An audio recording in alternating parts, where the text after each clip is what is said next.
శ్రీమాత్రే నమః. అందరికి నమస్కారం అండి. ఈ రోజు మనము వృశ్చిక రాశి వారి జాతక ఫలితాల గురించి తెలుసుకోబోతున్నాము. వృశ్చిక రాశి వారికి జూలై 14 అనగా సోమవారం నాడు వీరి యొక్క జాతక ఫలితాల గురించి తెలుసుకోబోతున్నాం. అయితే వృశ్చిక రాశి వారు ఇప్పుడే కొత్తగా మన ఛానల్ చూస్తున్నారో దయచేసి ఛానల్ సబ్స్క్రైబ్ చేసుకొని వీడియోకి లైక్ చేసి సపోర్ట్ చేయడం మాత్రం మర్చిపోకండి. మరి వీడియోని ఎక్కడ కూడా స్కిప్ చేయకుండా చివరి చూసినట్లయితేనే మీకైతే పూర్తిగా అర్థమవుతుంది. రేపటి రోజున మీ యొక్క రాశి ఫలిత ప్రకారం మీకు ఏ విధంగా ఉండబోతుందో తప్పకుండా తెలుసుకుందాము. మరి అంతకన్నా ముందుగా ప్రతి ఒక్కరికి కూడా ఏదో సమస్య ఉంటూనే ఉంటుందండి. సమస్యలు ఎవరంటే ఎవరు ఉండరు కదా. అంటే ప్రేమ, పెళ్లి, ఉద్యోగం, వ్యాపారము, ప్రేమించి మోసపోవటము, నాగదోషము, సంతానం లేకపోవటము, భార్యాభర్తల మధ్య గొడవలు, ధనం నిలకడ లేకపోవటము, రాజకీయము, కోర్టు సమస్యలు, మీ మీద చెడు ప్రయోగాలు చేయటము, ఇలా ప్రతి ఒక్కరికి కూడా ఏదో సమస్య ఉంటూనే ఉంటుంది. అయితే ఎక్కడెక్కడికో వెళ్ళి జ్యోతిష్యం చెప్పించుకొని నిరాశ చెంది ఉంటే ఒక్కసారి మన గురువు గారిని కాంటాక్ట్ అవ్వండి. మన గురువు గారి పేరు సుబ్రహ్మణ్య రాజు గారు అండి. మీరు సపోర్ట్ చేసిన ఫోన్ నెంబర్ 9391970264. చాలా నమ్మకమైన గురువు గారు అండి. ఈ గురువు గారు చెప్పినట్లుగా జరిగి తీరుతుంది. నమ్మకంతో ఒకసారి ఫోన్ చేసి చూడండి. 100% గంటల సమస్యల పరిష్కారం చూపిస్తారండి. చాలా నమ్మకమైన గురువు గారు. ఒకసారి ప్రయత్నించి చూడండి. ఇక వివరాలకు వస్తే కనుక ముందుగా ఈ రాశి వారికి రేపటి రోజున అంటే వీరికి గురుస్థానం అనేది చాలా బలంగా ఉందంటే మీరు ఖచ్చితంగా నమ్మవలసినటువంటి విషయమేనండి. ఎందుకంటే ఇబ్బందులు లేకుండా మీరు రేపటి రోజున అన్ని పనుల్లో కూడా ముందడుగైతే వేయబోతున్నారు. అలాగే స్థిరాస్తి కొనుగోలు చేస్తారు. గురుగ్రహము ప్రత్యేక కదలికల కారణంగా ఈ రాశి వారికి రేపటి రోజున అనేక రకాలుగా అంటే చాలా అనుకూలంగా ఉంటుంది. అంతేకాకుండా రేపటి సమయంలో మంచి పనులు ప్రారంభించడం వలన ఊహించినటువంటి విజయాలు కూడా మీరు సాధించిన అవకాశాలు చాలా అంటే చాలా ఎక్కువగా స్పష్టంగా అయితే మీ జాతకంలో కనిపిస్తున్నాయి. అలాగే ఈ రాశి వారికి నిలిచిపోయినటువంటి కొన్ని పనులు ఉంటాయి కదండి. అయితే పెండింగ్ లో ఉన్నటువంటి పనులు కూడా పూర్తవుతాయి అన్నమాట. ఆర్థిక పరంగా కూడా ఎంతో శుభప్రదంగా ఉంటుంది. అలాగే ఉద్యోగాలు చేస్తున్న వారికి కూడా సులభంగా ఉన్నత పదవులు కూడా లభించడానికి ఛాన్సెస్ అయితే చాలా ఉన్నాయండి. కుటుంబ జీవితంలో కూడా చాలా వరకు ఏదైతే సమస్యలు ఉంటాయి కదా, అటువంటి సమస్యలు కూడా తొలగిపోతాయి. అలాగే ఆర్థిక సమస్యలు కూడా రాకుండా ఉంటాయి. ముఖ్యంగా విద్యా రంగానికి సంబంధం ఉన్నటువంటి వ్యక్తులకి విశేషమైనటువంటి ప్రయోజనాలు రేపటి రోజు చూడబోతున్నారని చెప్పుకోవాలి. అలాగే వ్యాపారాలు చేసేవారికి కూడా సులభంగా విజయాలైతే కలగబోతున్నాయి. అలాగే ఈ యొక్క రాశి వారికి అంటే వీరి యొక్క మనస్తత్వాన్ని విషయానికి వస్తే కనుకండి, ఈ రాశి వారు చాలా మొండితనంతో, మొండి ధైర్యంతో ఉంటారు. అంటే ఏ విషయానైనా కానీ చేస్తే చేయాలి, లేకపోతే అసలు దాని గురించి ఇంకా పట్టించుకోకుండా మానేయాలి అన్నట్లుగా ఉంటారనమాట. ఏదైనా కానీ తెగేసి చెప్తారు. అలాగే చాలా ధైర్యంతో ఉంటారు. అలాగే ఒక అంటే ఎద్దుకు ఏ విధమైన కోపం, అలాగే గుండె ధైర్యం, బలం ఇవన్నీ కూడా ఉంటాయో ఈ రాశి వారికి కూడా అంతేనండి. విధమైనటువంటి గుండె ధైర్యము, అలాగే ఎక్కువగా ఏ విషయంలోనైనా అంటే ఎవరి జోలికి వెళ్ళరండి. వీరి జోలికి ఎవరైనా వస్తే మాత్రమే అస్సలు ఒప్పుకోరనమాట. ఇలా ఉంటారనమాట. ఏదైనా కానీ ఫేస్ టు ఫేస్ లాగా మాట్లాడతారు. చేసేటువంటి పనులు కూడా అందరికీ తెలిసేలాగా చేస్తారు. అయితే కొన్ని కొన్ని విషయాలు ఏంటంటే వీరు చేసేటువంటి పనులు కొంతమందికి వెల్లడి చేయడం వల్ల లేనిపోని ప్రాబ్లమ్స్ అయితే వీరే కొని తెచ్చుకునే సందర్భాలు కూడా లేకపోలేదు.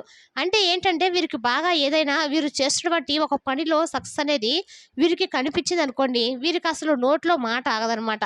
అంటే అది ఆ పని ఎవరికైనా కానీ మేము ఇలా చేస్తున్నాం అని చెప్పి వెల్లడి చేసుకుంటారనమాట. అలా చేస్తున్న మాకు దాని నుండి ఆదాయం వస్తుందని చెప్పేసి వెంటనే ఎవరో ఒకళ్ళకి షేర్ చేసుకున్నటువంటి మనస్తత్వము కలిగి ఉంటారు. అయితే వీరేంటంటే కొంచెం అంటే ఫ్రెండ్లీగానో లేదంటే ఇతర వ్యక్తులతో చక్కగా ఆ యొక్క మాటను షేర్ చేసుకోవడం వల్ల కొంచెం రిలీఫ్గా మనసు గురించి ప్రశాంతంగా ఆనందంగా ఉండటానికి యువతల వ్యక్తులతో షేర్ చేసుకుంటూ ఉంటారు. కానీ వాళ్ళే ఏంటంటే చాలా నెగిటివిటీగా అంటే వీరి గురించి అలాగే వీడికి ఇలా వచ్చిందా, అయ్యో అలాగా వీడికే వచ్చిందా అని చెప్పి మనకు లేనిపోని తలనొప్పులుగా చెప్పిన వ్యక్తులు మనకు ప్రాబ్లం క్రియేట్ చేస్తారనమాట. ఆ విషయం వీరికి కూడా తెలియదు. అలాంటి వాళ్ళు చాలా వరకు వీరి జీవితంలో జరిగాయి. అలాగే వీరు వారి నుండి కొన్ని గుణపాఠాలు నేర్చుకున్నప్పుడు కూడా వీరి యొక్క ధోరణి మాత్రం ఇప్పటి వరకు కూడా మార్చుకోలేదు. అయితే ఈ విషయంలో మీరు చాలా అప్రమత్తంగా ఉండాలండి. ఎందుకంటే మీరు ఎప్పుడో అంటే మీరు చెప్పినటువంటి కొన్ని విషయాలు ఏంటంటే చెప్పి ఉంటారు కదా, అటువంటి వారి ఏంటంటే పని కట్టుకొని మరి మీ మీద కొంచెం కుట్రపూర్వకంగా కొన్ని విషయాల్లో మిమ్మల్ని పైకి రాకుండా చేయడానికి చాలా వరకు ప్రయత్నాలు చేస్తున్నారు. అందులో చాలా అంటే చాలా వరకు 100కి 99% మీరు చేసినటువంటి పనిలో మీకు ఎట్టి పరిస్థితుల్లో కూడా మీకు ఆదాయ మార్గాలు కానీ, ఆదాయ పురోగతి కానీ మీరు ఎట్టి పరిస్థితుల్లో కూడా చూడకూడదని చెప్పి, మీకు దాంట్లో మంచి లాభం అనేది రాకూడదని చెప్పి సాయశక్తుల వారైతే ప్రయత్నాలు చేస్తూ ఉన్నారు. కాబట్టి వారి యొక్క ఎత్తులకు పై ఎత్తులు వేసే విధంగా మీకు తెలివితేటలు ఉన్నాయి. కానీ ఏంటంటే అండి ఓపెన్ అయిపోతుంది అనమాట. ఏ విషయాన్ని కానీ అంటే ఇలా చేస్తున్నాం, మేము ఇలా చేస్తున్నాం అని చెప్పేసి ఎవరి వ్యక్తులతో కూడా ఓపెన్ అయిపోతూ ఉంటారనమాట. అలా చేయడం వల్ల మీరు కరెక్ట్ కాదండి. అంటే మనం చేస్తున్నటువంటి పని కరెక్ట్ అనిపిస్తుంది. ఎవరికైనా కానీ సాధారణంగా అండి, మనం ఏదైనా ఒక పని చేస్తున్నాం అనుకోండి, అవతల వ్యక్తులకు నచ్చినా నచ్చకపోయినా మన మనసు ఏం చెప్తుందంటే, "నువ్వు చేసేయిరా, నువ్వు చెప్తుంది కరెక్టే" అన్నట్లుగా మన మనసు మనకు రైట్ అని చెప్పేసి చెప్తుంది. కానీ అవతల వ్యక్తులకు అది జీర్ణించుకోక, డైజెషన్ చేసుకోలేకనమాట. ఏంటంటే వాడికి ఒక రూపాయి వస్తుందనంటే, అమ్మో! ఇంత వస్తుందా వాడికని చెప్పి మనకు వచ్చేది కూడా రూ. 10 అయితే వాడు ఊహించిందంటే 30, 40,000 ఊహించుకుంటాడనమాట. అక్కడే లేనిపోని దురదృష్టం అనేది మీకు మీ జీవితంలోకి ఎంటర్ అయిపోతుంది. అలా వాటి నుంచి ఇంకొకరికి, ఇంకొకరి నుంచి ఇంకొకరు పాస్ అయిపోతూ ఉంటుంది. ఆ విషయం అంతా కూడా మీరు చేసినటువంటికి ఆ పని ఏమిటి చెప్పి తెలుసుకునేందుకు చాలా వ్యక్తులు మీ మీద కన్నేసుంచారు. అలాగే మీరు చేసినటువంటి ఆ పని వాళ్ళకి కూడా ఏదో ఒక విధంగా తెలియజేయాలని చెప్పి, మీ ద్వారానే తెలిసేలాగా వారు కొన్ని కుట్రలు, లేదంటే మిమ్మల్ని కొంచెం ఇంప్రెస్ చేసే విధంగా మాట్లాడడం కానీ, లేదంటే మీ చుట్టూ చేరి మీ గురించి అది, ఇది అని చెప్పేసి మిమ్మల్ని ఎత్తేయడం కానీ, ఇలాంటివి చేస్తూ ఉంటారు. మీరు ఈజీగా వారి మాటల్లో పడిపోతూ ఉంటున్నారు. కాబట్టి ఈ విషయాన్ని కొంచెం రేపటి రోజు మీరు అప్రమత్తంగా ఉండాలి. అలాంటి వ్యక్తులు పని కట్టుకొని మరి మీ దగ్గరకొచ్చేసి మిమ్మల్ని పొగడుతూ ముంచేసి, లేదంటే మీరు చేసినటువంటి పనులకు అడ్డంకులు తెచ్చే విధంగా వారి యొక్క ప్రవర్తన ఉన్నా కానీ, మీరైతే చాలా వరకు కొంచెం వారి నుండి అంటే వారి నుండి కాకుండా అసలు వారిని పూర్తిగా అవాయిడ్ చేయడం మంచిదని తెలుసుకోండి. ఎందుకంటే అండి, ముక్కు మొఖం తెలియని వారితో మీకేంటండి పని? ఇంకెవరితో కూడా ఎవరితో మనకి ఎంతవరకు అవసరమైతే ఏదైనా మాట కలుపుకుంటే మంచిదే కానీ, దేనికైనా కానీ మనం ఒక మాట చెప్పినప్పుడు అవతల వ్యక్తి కూడా మనకు ఏదో ఒక మాట చెప్పే విధంగా ఉండాలి. అంటే వారు చేస్తున్నటువంటి పని కూడా చెప్పాలి కదండీ! అలా కొంతమంది చెప్పారనమాట. ఓపెన్ అయిపోతూ ఉంటారు మాత్రం. ఎందుకు అలా ఓపెన్ అయిపోవడం చెప్పండి? మీకు లేనిపోని ప్రాబ్లమ్స్ మీరే ఎందుకు క్రియేట్ చేసుకోవాలి? అంటే మీరు చేసినటువంటి పనిని అవతల వ్యక్తి చేయడం వల్ల మీకు కొంచెం ఆ పనిలో అంటే ఒక వ్యాపారాన్ని బిజినెస్ చేస్తున్నాడు అనుకోండి. దానికి మీకు అవతల వ్యక్తి కొంచెం పోటీగా వచ్చేసి మీకు చేసినటువంటి పనికి అడ్డం తగిలితే అప్పుడు మీరు లాస్ అయిపోతారు కదా! మీకు వచ్చే రూపాయి కూడా రావు కదా! కాబట్టి ఈ విషయం ఇట్లా విధంగా ఆలోచించండి. అలాగే మన ఫ్యామిలీ ఏంటి, మనం ఎవరికైనా ఒక సహాయం చేస్తున్నామా? మన నుండి ఎవరైనా బాగుపడుతున్నారా? లేదంటే మనం ధర్మ మార్గంగా ఉంటున్నామా లేదా? ఈ విషయాల్లో చూసుకోండి. చక్కగా మీకు ఏంటంటే భగవంతుని యొక్క అనుగ్రహము చాలా పుష్కలంగా ఉంటుంది ఈ రాశి వారికి. అలాగే భగవంతుని యొక్క అనుగ్రహం ఉండడంతో పాటుగా మీరు చేసినటువంటి ప్రతి పని కూడా భగవంతుడు అంబెస్ చేస్తాడని చెప్పి కూడా మీరు నమ్ముతూ ఉంటారు. కాబట్టి భగవంతుని యొక్క అనుగ్రహం మీకు అంత పుష్కలంగా ఉంటుంది.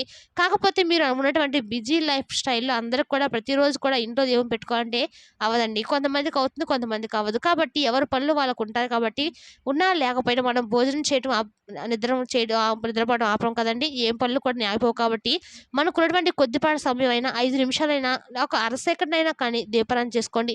ఇంట్లో చక్కగా దీపం పెట్టుకోండి. అలాగే భగవంతుని యొక్క నామస్మరణ మీకు ఏ ఇష్టదైవం ఎవరైతే ఉంటారో వారి ఇష్టదైవ నామస్మరణ చేసుకోండి. అలాగే కులదేవత యొక్క ఆరాధన చేసుకోండి. మీకు వీలుంటే చాలా వరకు బెనిఫిట్స్ అనేవి ఉంటాయండి. ఎందుకంటే మన పురాతన కాలం నుండి, పెద్దల కాలం నుండి ఎవరైతే పూజలు చేస్తూ ఉంటారో అలాంటి పెద్దలని అడిగి కులదైవాన్ని మనం గనుక చక్కగా ప్రతిరోజు మనసులో నామాన్ని జపించుకుంటూ ఉంటే, లేదంటే ఇంట్లో చక్కగా అమ్మవారి యొక్క ఫోటోని కానీ, లేదంటే ఆ స్వామికి సంబంధించినటువంటి ఫోటోలు ఇలాంటివి తెచ్చిపెట్టుకొని ఇంట్లో పూజ చేసుకున్నా కూడా మనకు చాలా చక్కగా వారి యొక్క అనుగ్రహం అనేది పుష్కలంగా ఉంటుంది. కాబట్టి ఈ విషయాన్ని ఎప్పుడు కూడా మర్చిపోకండి.